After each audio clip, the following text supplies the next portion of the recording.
Hello and welcome to Imagine Amazing, Oregon HFMA's podcast with its current president. Today, we're excited to bring you a very special podcast. We typically cover key topics impacting healthcare in Oregon and the United States, but today we get to bundle that with a very prestigious and honored healthcare veteran, Matt Navigato, who also happens to be one of Oregon HFMA's most loved past presidents. As this is the President's Podcast, we are joined today also by Oregon HFMA's 2020 through 2022 Chapter President Tammie Coon, who will be providing us with important chapter updates and healthcare trends in Oregon. And as a reminder to our listeners, this podcast is available on all popular podcast platforms and is now viewable on Oregon HFMA's YouTube channel. To watch the podcast, pop some popcorn, go to YouTube, type in Oregon HFMA Imagine Amazing, click on the desired episode, and sit back and enjoy. I'm one of your hosts, Jeff Johnson. And I'm the other host, Kelly Smith. Today's episode of Imagine Amazing is sponsored and made possible by Boost Healthcare, a boutique consulting firm based out of Alameda, California. Boost's retrospective claims review is contingency-based, which means no upfront costs, and utilizes their proprietary system, specialized staff, and the healthcare expertise to recover revenue. Boost provides clients with claims data showing payer performance and root cause analysis of denial and underpayment issues. This invaluable knowledge is used as leverage when negotiating with payers and assessing overall business performance. Thanks so much, Boost Healthcare. Thank you for joining the podcast today, Tammie. It's always great to have our amazing Oregon HFMA president join us. Thank you. I'm glad to be here. And as always, great to be a part of this podcast and having the opportunity to connect with our listeners and all of our wonderful Oregon HFMA members. As you know, many exciting events and educational opportunities are available for all of our members in 2021. And while we still are holding our meetings as virtual events, we really hope to have some in-person opportunities open up towards the latter part of the year. Oh, that is exciting, Tammie. I know I look forward to having in-person events once it's safe for us to return. It also looks like we still have a lot of important things to do and talk about. Speaking of that, we see you have invited a very special guest to the podcast. Would you take a few minutes and do some introductions? I would love to, Kelly. So I am very excited to introduce today's guest, who happens to be one of our special past presidents of Oregon HFMA. So joining us today is Matt Navigato, who currently serves as Vice President of OHSU's Enterprise Revenue Cycle. He's known for his endless positive energy, awesome dance moves, and industry knowledge and the love of all people. Matt's actually coined the phrase Oregon HFMA special sauce to describe the uniqueness of our Oregon HFMA chapter. He led the Oregon chapter with the theme of fantastic, which truly defines Matt and his ability to make important and serious situations fun. Matt, on behalf of everyone, I can honestly say we are honored to have you join us today. And we really want to see if you have something fun and interesting about yourself that you can share with us and our listeners. Wow, Tammie, Kelly, thank you so much for the introduction. Wow, yeah, I'm just blown away by that. Let's see, a couple of fun and interesting facts about me. I think I can think of two maybe. The first one was that I was in musical theater all throughout my high school years, but every musical I did get a lead role, but they cut my songs because I can't carry a tune, or they would give my songs to another performer. So I guess the way they liked the way I acted, but not necessarily the way I sang. And I think the second interesting fact is that I can say the alphabet backwards. Wow. I wish I could do that because I am not that talented, Matt. Hey, Tammie, I think we need an example of that for our listeners. Oh, Matt, can you actually say the alphabet backwards for us? I think I can. Let's see here. So ZYX, WV, UTSRQT, ONMOKJ, IHGF, EDCVA. That is awesome. That's perfect. No, he wasn't faking it because I couldn't look at my keyboard and do it backwards. So that was excellent. Next time with your eyes open. Yeah, I'll work on that one. Well, Matt, we have been informed that you are retiring soon and heading out for some exciting adventures. Can you tell us what's next for you? Yeah, so my partner, Ken Shotwell, he retired in March of 2020, so last March. And it sort of got me thinking that, gosh, I wonder what my timeline is. A couple of friends of Kenny and I, we flew to Medellin, Colombia, and over Christmas of last year, and we fell in love. And so that's going to be our adventure. We bought a piece of property down there. We're in the process of building a new home, and the plan is to travel Latin America. I think there's a country club down the street, so we might join that and just take a little slower pace of life and enjoy our time. Oh, wow. What? That sounds exciting. It does. I'm blown away. I really do respect that you're so adventurous. And I think that's part of the qualities that helped you lead our chapter so well as also, Matt, is you're willing to take on new ideas and some risk as well. So, may the force be with you. I know, Matt, that Tammie is already interested in seeing how Oregon HFMA might be able to entertain a international global conference sometime in Colombia now that you have a residence there. I think that's a fantastic idea. You will find that Colombia is very inexpensive. So it would be a great way to bring the HFMA group together and save a little money at the same time. And we get to see Matt Navigato if we do that. Maybe. Wouldn't that be fun? That's totally. Maybe Oregon HFMA can actually redraw its boundaries just a little bit outside of Oregon with a dot down in Colombia. Right. Kind of like Hawaii on a map, right? That little dot over this way is very southeast. Yeah, that'll be fun. We are truly excited for you, Matt. And additionally, I'm curious, as you look back at your career and look at the future of healthcare, what advice do you have for future healthcare leaders? Thanks, Jeff. Yeah. I think I can only draw on my own experiences. And of course, I'm happy to share my career path, learnings, and advice. I think first and foremost, take it all in wherever you are. This means learn all you can in each of the positions you hold. Whether you're a payment poster or follow-up staff, make sure you do your best to understand and gain operational knowledge in the workflows and the systems. The more knowledge you gain, the more valuable you become to an organization. And when you're ready to dream, be humble about it, but at the same time, be courageous with sharing process improvement ideas with your peers and leaders. Improving processes and developing more efficient workflows to better your organization gets you noticed and opens up doors that can lead to advanced career paths. For me, my greatest learning experience came from managing a small billing office with only 6 employees. In this role, I was jack of all trades and performed all duties within the office, including manual charge entry, payment posting, refunds, customer service, claims follow-up, and I met with the client on a monthly basis to review their account. This was such a critical role and career growth position for me because I knew all the technical aspects of what the system could and could not do, which gave me an advantage of knowing what I could and could not commit to when the client asked for improvement or enhancements. This immediate feedback and dynamic interaction with the client developed trust. And trust is such a huge driver of success in our business. The cross-functional knowledge also provided me the ability to think outside the box and dream about improved system enhancements or automation to process work more efficiently, using less staff time so they could focus on the more complex accounts. This approach resulted in improved collections, and this made our small little office incredibly successful.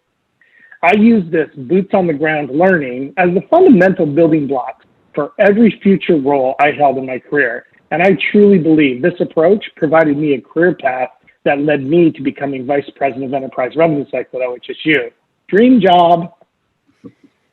Oh, Matt, I love that advice. I think what I hear between the words too is just be curious. In every role you have, be curious, ask the questions, find out how you fit into the bigger picture. And I think you're pretty extraordinary that you worked in a small business office and were able to apply the same principles in a very big business office. So certainly hats off to you. And I think also good reminder, you never really know what your job is right now and how it will help your future self. So great advice looking backwards on your career.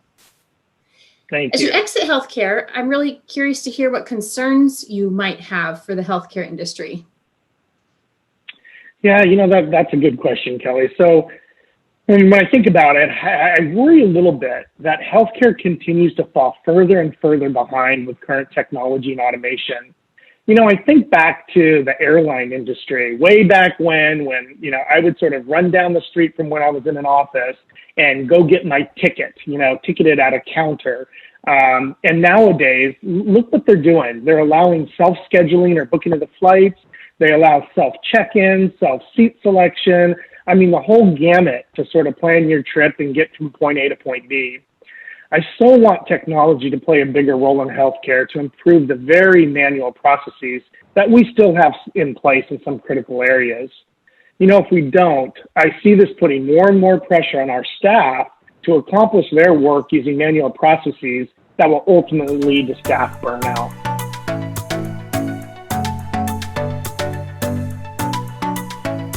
Oh man, that's so insightful. I know that I'd love that. I'd love to be able to go to my doctor and do a lot more self-service. And so hopefully your concern will become a vision for someone who's listening to this podcast, and they'll drive some of this technology forward for us.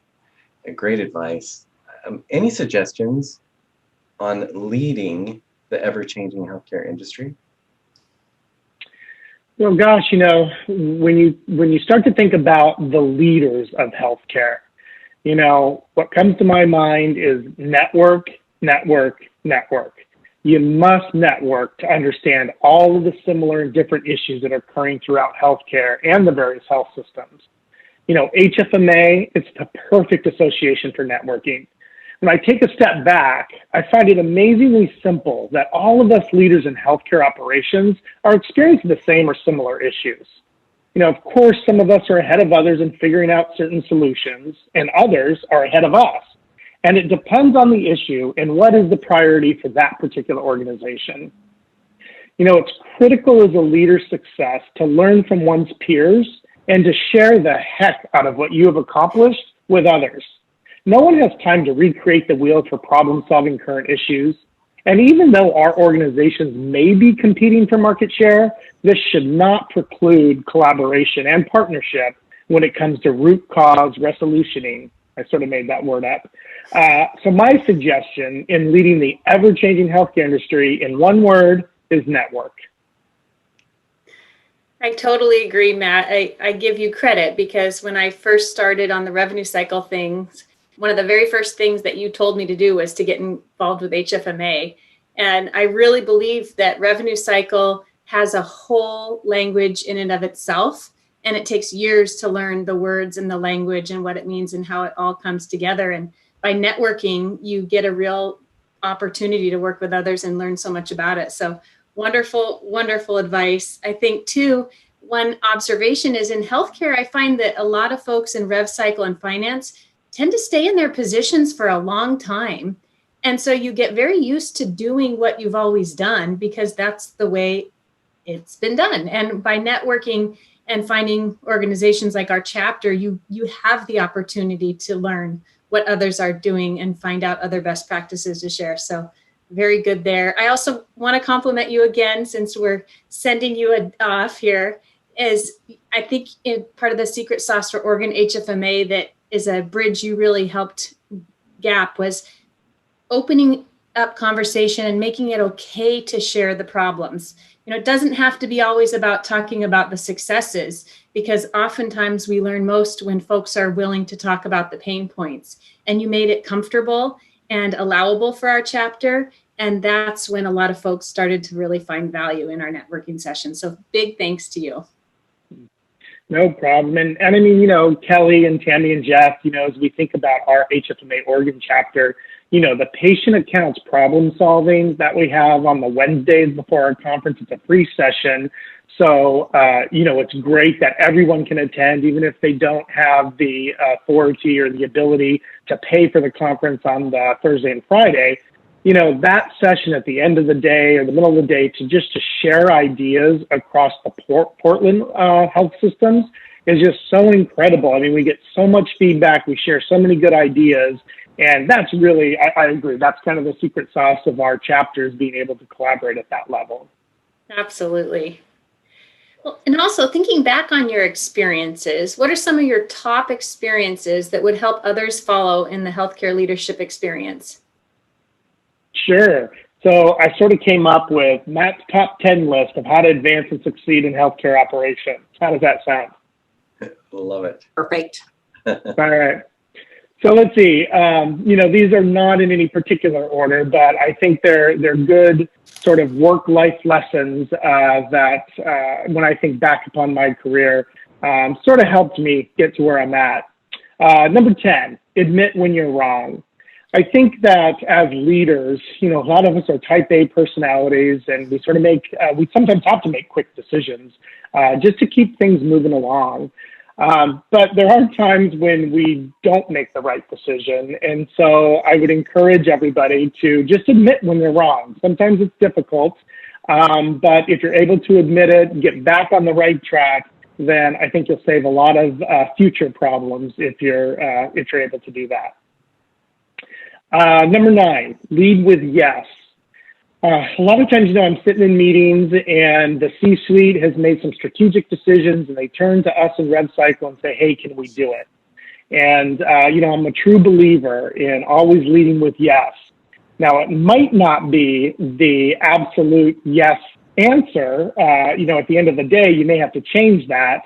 But if you can lead with yes and then flesh out sort of the actual operations, I think that's a very important thing to do. The other piece of this one, I just want to make sure that folks know that try to do whatever you can to avoid being that stress monger. So when people ask you to do something or say, hey, this is a road that we're going to take, make sure you just don't freak out and list all the reasons why you can't do it. Take it all in, listen, digest it, and then come back with potentially that yes answer or a qualified yes answer. Number 8, delegate and trust. So this is a huge one. As a leader, you can't get everything done yourself, and so you have to rely on your team. You have to delegate, and also with that, you have to trust. This definitely means surrounding yourself with good people. When I'm in situations and I hear one of my peers say, yeah, I cannot delegate that to my manager because he or she doesn't have the skill set. And, to me internally, I think, well, gosh, it's time, my peer, to look at yourself, because what are you potentially not doing right to mentor that person to have the ability to delegate some tasks? On the flip side, it's a very fine line, because you also have to be honest with those people or with your direct reports. And if they're not the right fit, then, you need to understand that and have that conversation with the individual. Number 7, communicate with your ears and eyes, not your mouth. So it sounds a little bit weird, right? How do you communicate without speaking? But I think what I'm saying here is it's much better to listen and watch folks as they communicate with you to really understand their position and kind of where you go from here. How do you lead from that perspective? You can gain a whole lot by just listening and watching, as opposed to dominating the conversation and telling and directing. Number 6, be fiscally responsible. Okay, we manage a $2 billion cash organization, but really try to treat it like your own checkbook. When you can introduce automation to eliminate manual processes and help staff feel productive and effective, you're doing the right thing there. And your boss is going to be very appreciative to anything you can do to reduce expenses. Number 5, be nice, be genuine, and be honest. So treat everybody the same. I was brought up that, if you're at a restaurant, you treat your server as your peer. In healthcare, you treat your CFO or housekeeping, as you treat yourself. Just everybody plays a very vital role within the healthcare process. And so it's important that everybody be treated equally. Be genuine. So be genuinely interested in conversation that you're having with folks. Ask the questions that sort of speak to you. So that way you can actually engage in conversation and feel that the other party is a very important part of what you guys are participating in. And then also be honest, and this kind of goes back to the delegate and trust. You know, if somebody's in the wrong position, sit down with that person, have a conversation. Typically what I found is that person's not happy either. And so come to terms with what the best way is to try to get that person in the right seat on the right bus. Number 4, say-do ratio, 1-to-1. Our old CEO at OHSU taught us this one, and I love this line. If you're going to do something, or if you're going to say that you're going to do something, then do it. Make sure you follow through.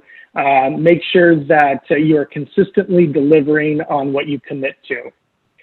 In my mind, this also plays into be organized, be prepared, know your operations, and put data before drama. That always makes me laugh, but it's such a true statement that a lot of people can freak out when they're asked to do something or to change a process. And I always love to start with pulling the data to really see how big of an issue this is or how small it is and start to make some decisions based on that. Number 3, learn to facilitate, not present. So if you're asked to give a presentation, you know, I find the most powerful presentation is one where you just have a few slides, you're able to engage the audience in meaningful conversation, and you know, your hour presentation slot just flies by. I know we have a lot of talented people in our org HFMA that are able to be professional and proficient at that one. Number 2, hire a killer support staff. You know, understand your strengths and weaknesses or opportunities, and delegate your weaknesses or opportunities to your amazing support staff. You know, I was very fortunate to have Jason Baker, that I know a lot of you guys recognize that name.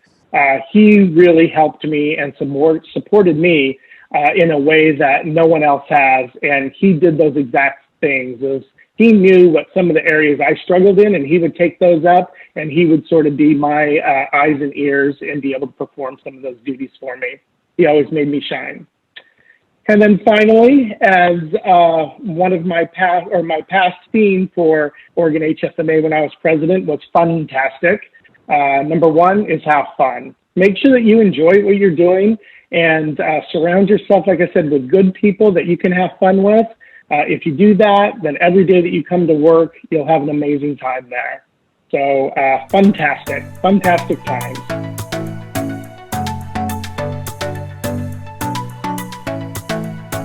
Yay, Matt, those are amazing top 10.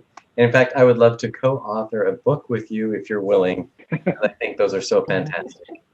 I just want you to personally know of the huge impact that you've made in healthcare within our Oregon HFMA chapter, within my personal life. And I want to thank you so much for joining us today and just sharing those insights with us and with our listeners.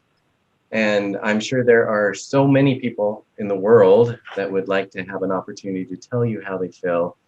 As a special surprise, you've seen a few join us today, some special guests who we'd like to give an opportunity to now just to share their thoughts on you, your leadership, and what you've been able to accomplish in the chapter as well. So thank you everyone for joining us today. We really appreciate it.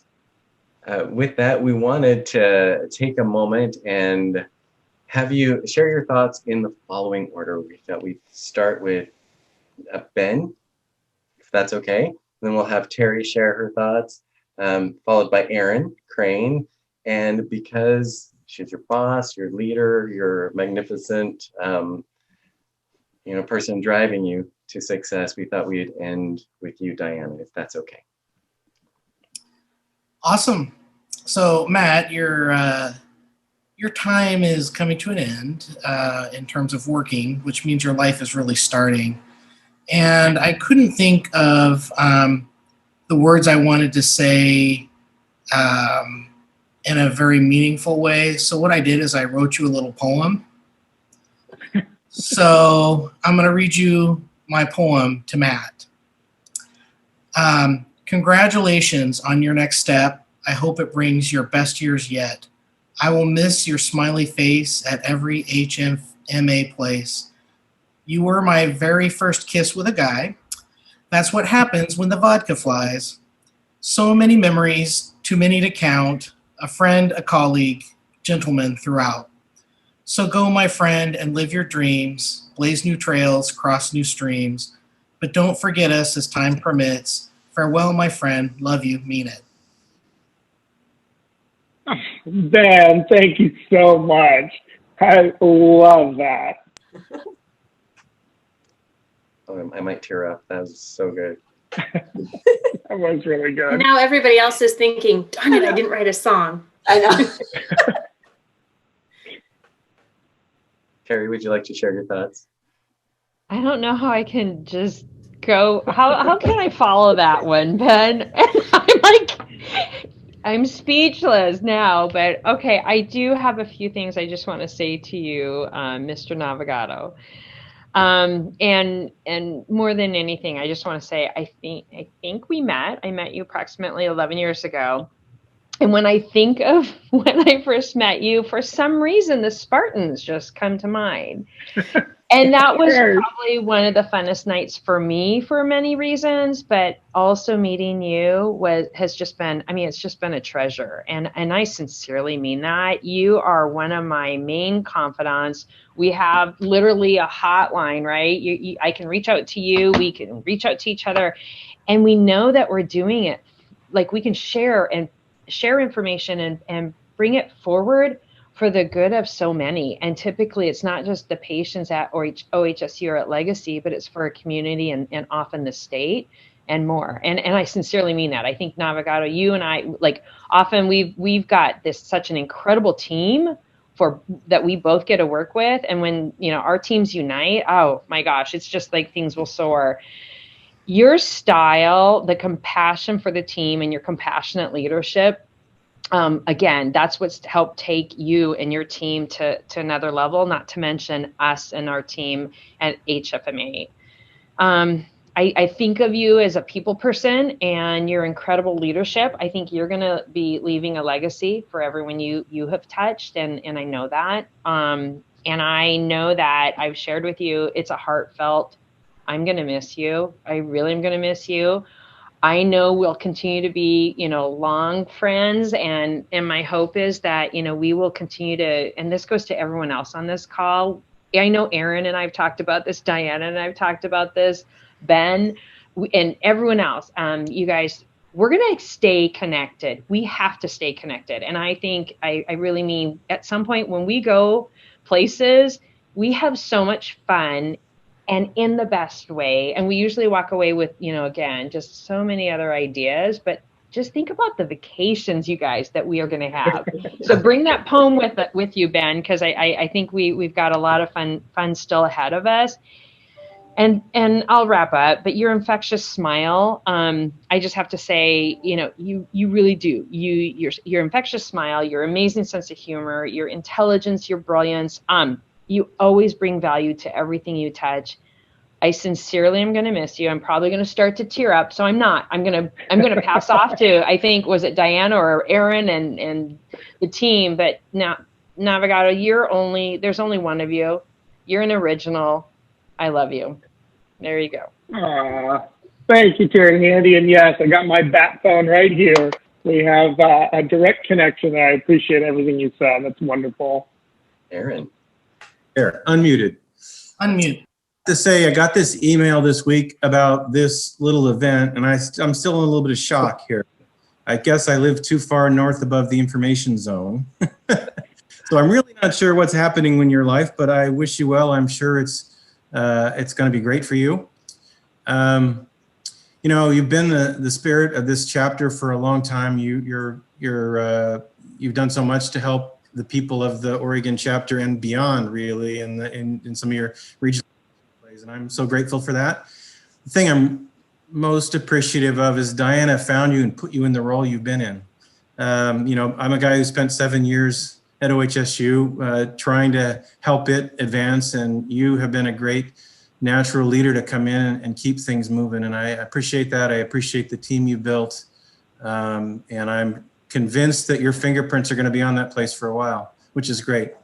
I don't know what else to say. I guess the one thing I want to tell you is in 2022, I got to get my years right, there will be an annual conference, and you will have a pass to get there if you reach out to me and make it happen.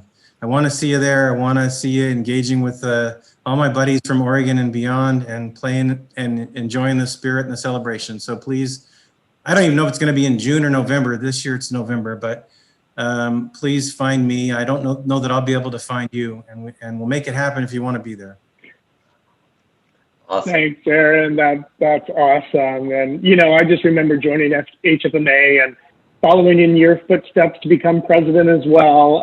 Just the leadership that you were able to provide the local chapter, you know, that inspired me as well. So, I mean, all of you on the line here, you guys have been inspirations to me. And so I appreciate everything you've done. And, you know, one of the things I do hope for is to continue to remain part of HFMA, because I feel like Oregon HFMA is my family.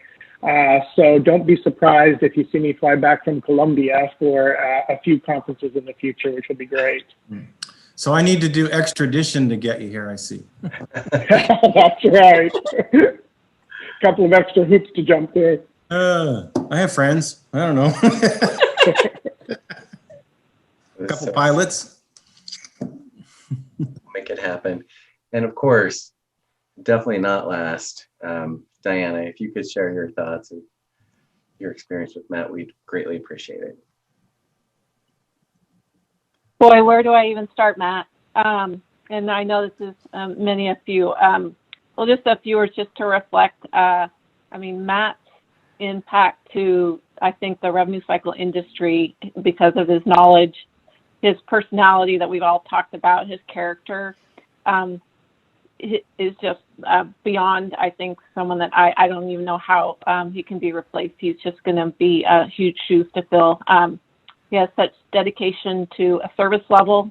He always puts the patient first, and he's compassionate about that, and all ends out even as late as today on some emails we had earlier, and it's always the patient goes first. He has such an inspiration for his team. He makes everyone feel so welcome.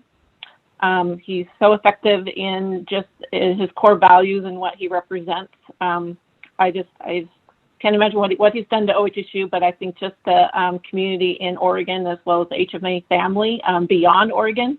It was just kind of ironic. A couple of weeks ago, I was on Instagram, which I don't do that often. All of a sudden, Matt's face shows up, and I was going, "What the heck?"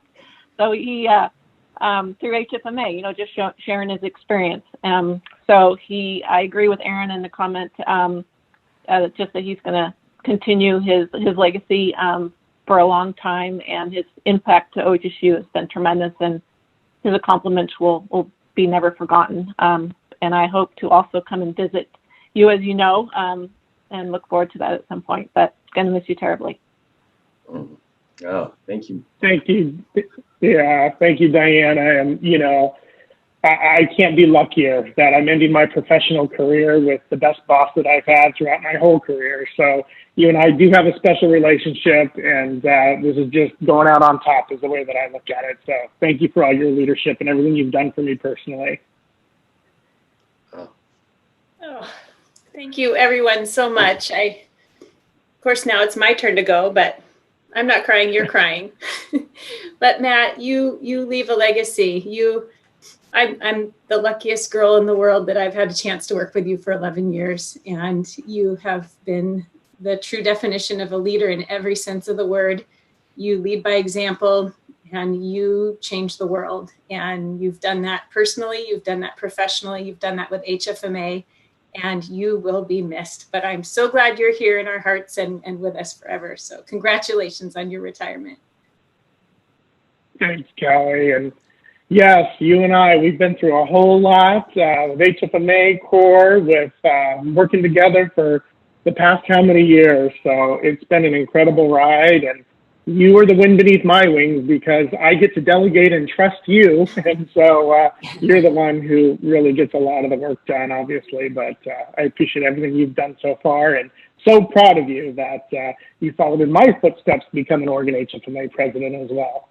Oh, Matt, I wish you a lot of success. And I can tell you, you were so friendly. And that was one of the things I loved about, you know, being around you. You were always so open with all of our members, and just a friendly face. And, I've learned a lot from your leadership and everything that you've done for the chapter. I think that you really set Oregon apart, especially with your special sauce that we promise that we will always carry forward for the Oregon chapter, because you are what made that chapter our special sauce. So thank you for everything that you've done. I will miss you tremendously. Definitely. And good Yeah, luck. you too, Tammie. I'm going to miss you as well. And when you came on to be one of the officers, I was so proud and happy. You in one of my top 10 lists of say-do ratio, you embody that. Every time you say that you're going to do something, you do it. And that's a true sign of a great leader. So thank you, Tammie. Thank you. Well, thank you, everybody. This was an exceptional Imagine Amazing podcast. So wonderful to see all your faces. And as a reminder, this episode of Imagine Amazing is brought to you today by Boost Healthcare. To learn more, please visit www.boosthealthcare.com. Thank you, Boost. This podcast is available on Apple Podcasts, Google Play, iHeartRadio, and all other popular podcast platforms, as well as on YouTube. Please find us, like us, and follow us for exciting new content in 2021 through 2022. Also, to learn more about Oregon HFMA, please visit us at www.oregonhfma.org.